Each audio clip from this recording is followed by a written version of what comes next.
Harry Kane, one of, if not the greatest goal scorer to come out of England in modern history, and undoubtedly the best to ever come out of Spurs. His time in N17 has come to an end, but he has certainly left his mark in North London. This is the story of one of our own, Harry Kane. Born 28th July 1993 in Walthamstow, North London, Harry grew up near White Hart Lane. However, we won't dwell on his childhood and skip forward 17 years to July 2010, where Kane secured his first contract with Spurs, but didn't get any game time for the first team. However, in the January transfer window, Kane put pen to paper and was sent on loan to League One side Leyton Orient until the end of the season. On his first start against Sheffield Wednesday, Harry scored his first professional goal, and this was followed by another 4 across 16 appearances until his loan spell ended and he returned to Spurs. Harry's second season, the 2011-2012 season. Although only being 18, he'd become a part of the first team, but only made 6 appearances in the Europa League. His first game was in August and was a Europa League qualifier against Hearts, which ended goalless. And then of course, as many of us have seen, Harry's first goal was against Shamrock Rovers. That was his only goal in Lillywhite that season, as he had agreed a move to join Millwall for the remainder of the season. He set out to impress, and I think I can say he did. He scored 9 goals and assisted 5 times over his 27 appearances, which I'd say is impressive for an 18-year-old in the Championship. Upon returning from his loan spell at Millwall, Kane spent pre-season with the first team and made his first Premier League appearance against Newcastle. 13 days after this, he made a deadline day move and was loaned out to Premier League side Norwich, but it didn't go too well. During his second match, he suffered an injury, breaking a metatarsal bone.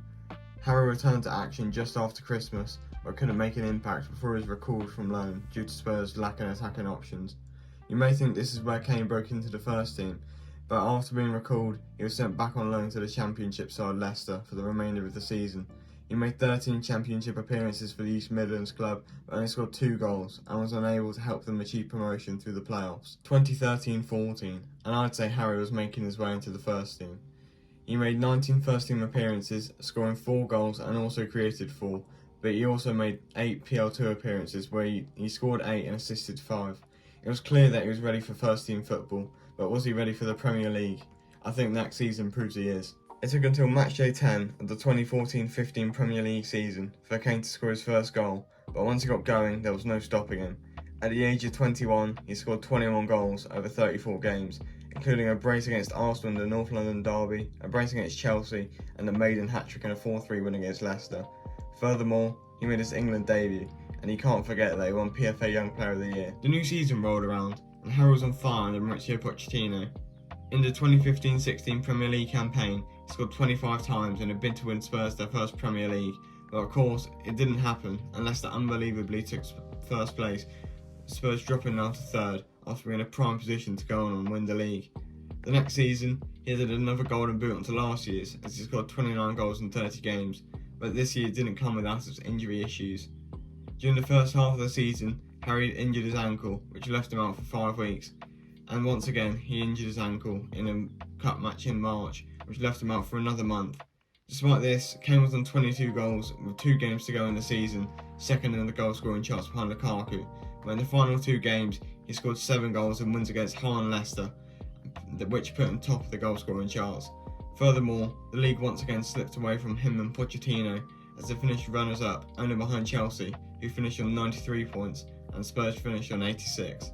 There's only one way to describe Harry's 2017, and that's record-breaking.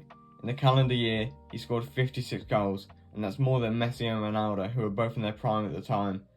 He also broke Alan Shearer's record for the most Premier League goals in a calendar year, as he scored 39, beating Alan's 36.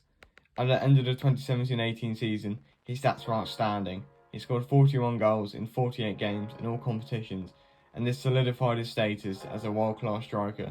2018-19 was a frustrating season after the excellence of 2017-18.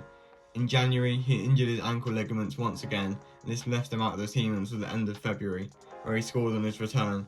The injury meant he missed the home leg of the UCL round of 16, but it didn't matter as Spurs comfortably went through to the quarterfinals after a 4-0 win on aggregate against Dortmund. However, his injury woes weren't over as Fabian Delph slackened into him during the second leg of the quarterfinal of the Champions League, which sidelined him for the rest of the domestic season. On his return, it was the UCL final, the biggest match of his life. The match went poorly, and Spurs lost 2-0 in a match that wasn't of the highest quality. This damaged Kane and the team's morale. This is where it went downhill for Spurs. The players seemed almost hungover from that night in Madrid, and this led to Mauricio Pochettino getting sacked in November 2019 after the previous successes he had with the team.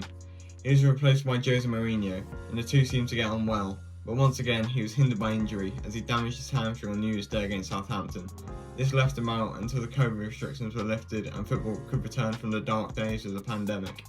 His season ended on 18 goals, which wasn't bad considering what happened in the past year with the pandemic and the injury. The 2021 season came around and Kane was in fine form. He created history as he became the first player to win the Golden Boot and the Playmaker award since it was introduced back in 2018. Despite this, Spurs finished 7th and would only be playing in the Conference League. Also, Mourinho was sacked just before playing City in the Cup final and Ryan Mason had to take charge. The Cup final ended in defeat and it took months for Daniel Levy to find a replacement. In the end, Nuno Espirito Santo was appointed after finishing 13th with a Wolves side that could have easily finished higher.